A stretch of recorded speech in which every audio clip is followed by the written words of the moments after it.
അല്ലാഹു സുബ്ഹാനഹു തആല ഈ പ്രപഞ്ചം സൃഷ്ടിച്ചു. അതുകൊണ്ട് സൃഷ്ടി പൂർണ്ണമായില്ലെന്ന് അല്ലാഹുവിന് തോന്നി. അല്ലാഹു മലക്കുകളോട് പല സ്ഥലങ്ങളിൽ നിന്നും മണ്ണ് ശേഖരിച്ചു കൊണ്ടുവരാൻ കൽപ്പിച്ചു. അതനുസരിച്ച് മലക്കുകൾ പലതരത്തിലുള്ള മണ്ണുകൾ ശേഖരിച്ചു കൊണ്ടുവന്നു. ചിലത് മൃദുലവും കഠിനവും വെളുത്തതും കറുത്തതുമായിരുന്നു. ഈ മണ്ണിൽ നിന്ന് അല്ലാഹു ആദ്യ മനുഷ്യന് രൂപം നൽകി. അതിന് ആദം എന്ന പേരിട്ടു. പക്ഷേ 40 വർഷത്തോളം അതിന് ജീവൻ നൽകിയിരുന്നില്ല. 40 വർഷത്തിന് ശേഷം അല്ലാഹു അതിലേക്ക് റൂഹിനെ നൽകി. റൂഹ് തലയിലെത്തിയപ്പോൾ ആദം നബി തുമ്മാൻ തുടങ്ങി. റൂഹ് കണ്ണുകളിലെത്തിയപ്പോഴോ ചുറ്റുമുള്ള പഴങ്ങൾ കാണുകയും ചെയ്തു. എന്നാൽ ആ റൂഹ് ആദം നബിയുടെ വയറ്റിലെത്തിയപ്പോൾ നബിക്ക് വിശക്കാൻ തുടങ്ങി. അപ്പോൾ നബി പഴങ്ങൾ ചാടിയെടുക്കാൻ ശ്രമിച്ചു. പക്ഷേ റൂഹ് കാലുകളിൽ എത്തുന്നതിന് മുമ്പായതുകൊണ്ട് കാലുകൾ അനക്കാൻ കഴിയാതെ അദ്ദേഹം താഴെ വീണു. അല്ലാഹു മലക്കുകളോട് ആദം നബിയെ സുജൂദ് ചെയ്യാൻ കൽപ്പിച്ചു. മലക്കുകളെല്ലാം അതനുസരിച്ചു. പക്ഷേ ഒരാൾ മാത്രം അതനുസരിച്ചില്ല. അതാരാണെന്ന് അറിയാമോ കൂട്ടുകാരെ? അതാണ് ഇബ്ലീസ്. ഇബ്ലീസ് ആരാണെന്നറിയാമോ? അതാണ് ശൈത്താൻ. എന്നെ ഉണ്ടാക്കിയത് തീ കൊണ്ടാണ്, അതുകൊണ്ട് ആദമിനേക്കാൾ മഹത്വം എനിക്കുണ്ട് എന്ന് ഇബ്ലീസ് അവകാശപ്പെട്ടു. ഇത് കേട്ട് അല്ലാഹു കോപാകുലനായി ഇബ്ലീസിനെ സ്വർഗത്തിൽ നിന്ന് പുറത്താക്കി. ആ നിമിഷം മുതലാണ് ഇബ്ലീസിനെ ശൈത്താൻ എന്ന് വിളിക്കപ്പെട്ടത്. നരകത്തിലേക്ക് അയക്കപ്പെട്ട അവൻ മനുഷ്യരോട് പകയും ദേഷ്യവും കൊണ്ട് നടന്നു. ശൈത്താൻ വിശ്വാസികളെ വഴിതെറ്റിക്കുമെന്നും അല്ലാഹുവിനെ ആരാധിക്കുന്നതിൽ നിന്ന് പിന്തിരിപ്പിക്കുമെന്നും പ്രതിജ്ഞ ചെയ്തു. പിന്നീട് അല്ലാഹു ആദം നബിക്ക് സ്വർഗത്തിലെ പക്ഷി മൃഗാദികളുടെ പേരുകൾ പഠിപ്പിച്ചു കൊടുത്തു. സിംഹം, ആട്, ഒട്ടകം, ആന, പ്രാവ്, മയിൽ, അതുപോലെ ധാരാളം പേരുകൾ പഠിപ്പിച്ചു. ആദം നബി സ്വർഗത്തിലെ ജീവിതം വളരെയധികം ആസ്വദിച്ചു. അല്ലാഹു അദ്ദേഹത്തിന് സ്വർഗത്തിൽ എല്ലാവിധ സ്വാതന്ത്ര്യങ്ങളും നൽകിയിരുന്നു. പക്ഷേ ഒരു മരത്തിലെ പഴം മാത്രം കഴിക്കരുത് എന്ന് അല്ലാഹു കൽപ്പിച്ചിരുന്നു. അദ്ദേഹം അതനുസരിക്കുകയും സ്വർഗത്തിലെ മറ്റു പക്ഷി മൃഗാദികളോടൊപ്പം ഉല്ലസിച്ച് സന്തോഷത്തോടെ ജീവിച്ചു പോന്നു. കുറേ കാലം കഴിഞ്ഞു. അദ്ദേഹത്തിന് ഒറ്റപ്പെടാൻ തുടങ്ങി. ഇത് മനസ്സിലാക്കിയ അല്ലാഹു ആദം നബിക്ക് ഒരു ഇണയെ നൽകാൻ തീരുമാനിച്ചു.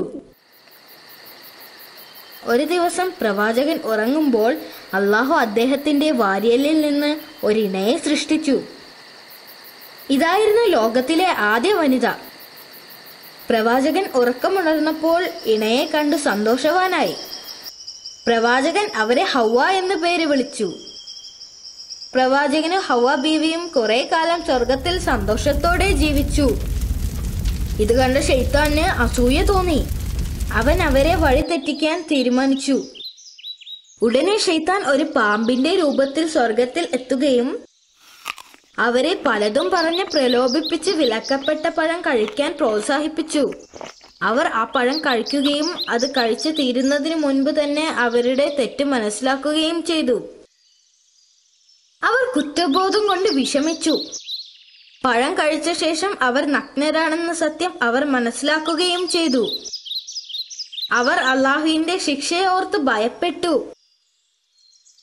ഇതറിഞ്ഞ നിമിഷം അല്ലാഹു കോപാകുലനാകുകയും അവരെ സ്വർഗത്തിൽ നിന്നും പുറത്താക്കുകയും ചെയ്തു. തങ്ങൾ ചെയ്ത പാപത്തിന്റെ ഫലമായി സ്വർഗത്തിൽ നിന്ന് അവരെ പുറത്താക്കി. അവർ ഭൂമിയിലെത്തി. കുറേ കാലം ഭൂമിയിൽ അലഞ്ഞു തിരിഞ്ഞ ശേഷം അവർ പുഴക്കരയിൽ താമസമുറപ്പിക്കാൻ തീരുമാനിച്ചു. ആദ്യം അദ്ദേഹം അവർക്ക് താമസിക്കുന്നതിനായി ഒരു വീട് പണിതു. അതുമാത്രം പോരല്ലോ, ഭക്ഷണത്തിനായി അദ്ദേഹത്തിന് നന്നായി പണിയെടുക്കേണ്ടതുമില്ലേ?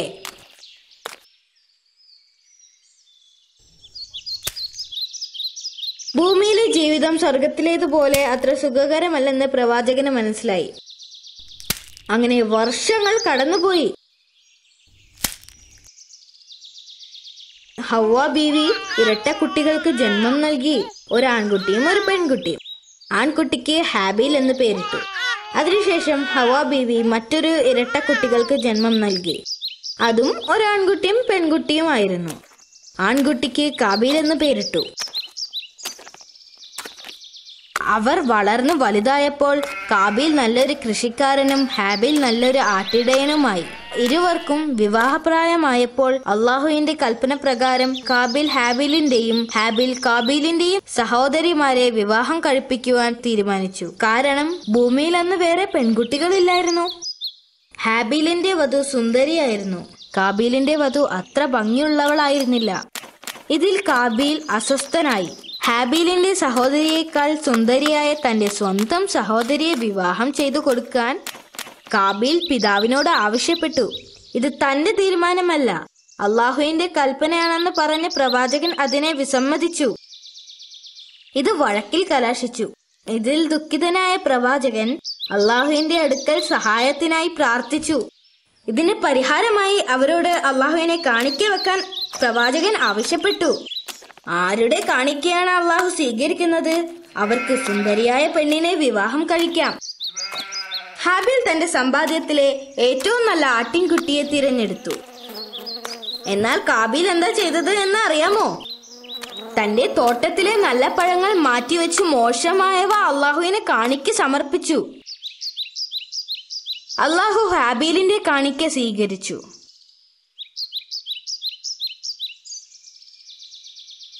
അള്ളാഹു ഹാബീലിന് സുന്ദരിയായ പെൺകുട്ടിയെ ഇണയായി നൽകി. ഇത് കാബീലിന് ഒട്ടും സഹിച്ചില്ല.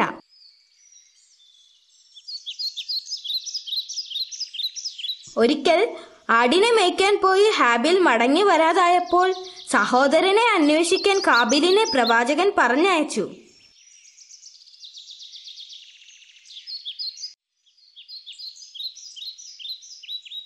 കാബീൽ ഹാബീലിനെ അന്വേഷിച്ചു കണ്ടെത്തി. കാബീൽ അപ്പോഴും കോപാകുലനായിരുന്നു. അവൻ സഹോദരനോട് പറഞ്ഞു, അള്ളാഹു നിന്റെ കാണിക്ക സ്വീകരിച്ചു, എന്റേത് നിരാകരിച്ചു. ഇത് കേട്ട് ഹാബീൽ ക്ഷമയോടെ പറഞ്ഞു, അള്ളാഹു അവനെ ഭയപ്പെടുന്നവരിൽ നിന്ന് മാത്രമേ കാണിക്ക സ്വീകരിക്കുകയുള്ളൂ. ഇത് കേട്ട് കാബീൽ അവിടെ ഉണ്ടായിരുന്ന കല്ലുകൊണ്ട് ഹാബീലിനെ ആക്രമിച്ചു. ഹാബീൽ കാബീലിനേക്കാൾ ശക്തനായിരുന്നു. എങ്കിലും ഹാബീൽ പറഞ്ഞു, നീ എന്നെ കൊല്ലാൻ ശ്രമിച്ചാലും ഞാൻ നിന്നെ ദ്രോഹിക്കാൻ മുതിരില്ല. കാരണം ഞാൻ അള്ളാഹുവിനെ ഭയപ്പെടുന്നു. ഇത് കേട്ട കാബീൽ ഒരു കല്ലുകൊണ്ട് ഹാബീലിന്റെ തല കിടിച്ചു കൊലപ്പെടുത്തി.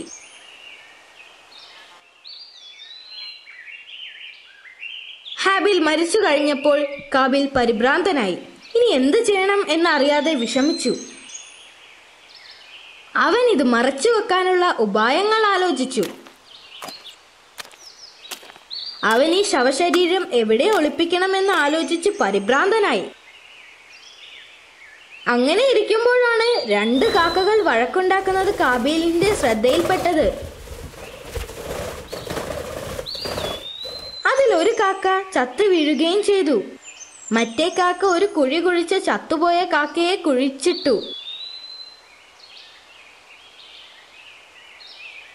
ഇത് കണ്ട കാബീൽ ഹാബീലിന്റെ ശരീരം അതുപോലെ മറവ് ചെയ്തു.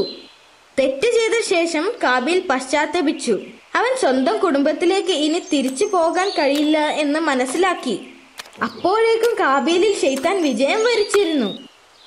ആദം നബിക്ക് തന്റെ മക്കൾക്ക് സംഭവിച്ചതിനെ പറ്റി അറിയാൻ സാധിച്ചു. അദ്ദേഹത്തിന് തന്റെ 2 ആൺമക്കളെയും നഷ്ടപ്പെട്ടു. അതിൽ അദ്ദേഹം വിലപിച്ചു. മറ്റു മക്കളെ അദ്ദേഹം ഉപദേശിക്കുകയും ചെയ്തു. കാലങ്ങൾ കഴിഞ്ഞു. ആദം നബിക്ക് ഒരുപാട് സന്താനങ്ങളുണ്ടായി. ആദം നബിക്ക് വയസ്സാവുകയും ചെയ്തു. അദ്ദേഹത്തിന്റെ മക്കൾ അദ്ദേഹത്തെ വളരെയധികം സ്നേഹിച്ചു. തന്റെ മരണം അടുത്തു കണ്ട ആദം നബി മകൻ സേത്തിനെ തന്റെ പിൻഗാമിയായി നിയമിച്ചു. മരണത്തിനു മുൻപ് ആദം നബി മക്കളോട് പറഞ്ഞു, അള്ളാഹു നമ്മളെ വിധിവിലക്കുകളോട് കൂടിയല്ലാതെ ഭൂമിയിലേക്ക് പറഞ്ഞയക്കുകയില്ല. അള്ളാഹു ഇനിയും നിരവധി പ്രവാചകന്മാരെ അയക്കും. അവർക്ക് വ്യത്യസ്തമായ കഴിവുകളും അത്ഭുതങ്ങളും ഉണ്ടായിരിക്കും. അവർ ഒരേ കാര്യം പറയുകയും ചെയ്തു. ഏക സത്യദൈവത്തെ ആരാധിക്കണം. അദ്ദേഹത്തിന്റെ മരണസമയത്ത് മാലാഖമാർ അദ്ദേഹത്തിന്റെ വീട്ടിലേക്ക് വന്നു അദ്ദേഹത്തെ സമീപിച്ചു. മരണദൂതന്മാർ എത്തിയിരുന്നതായി പ്രവാചകൻ തിരിച്ചറിഞ്ഞപ്പോൾ പ്രവാചകൻ സമാധാനത്തോടെ പുഞ്ചിരിച്ചു.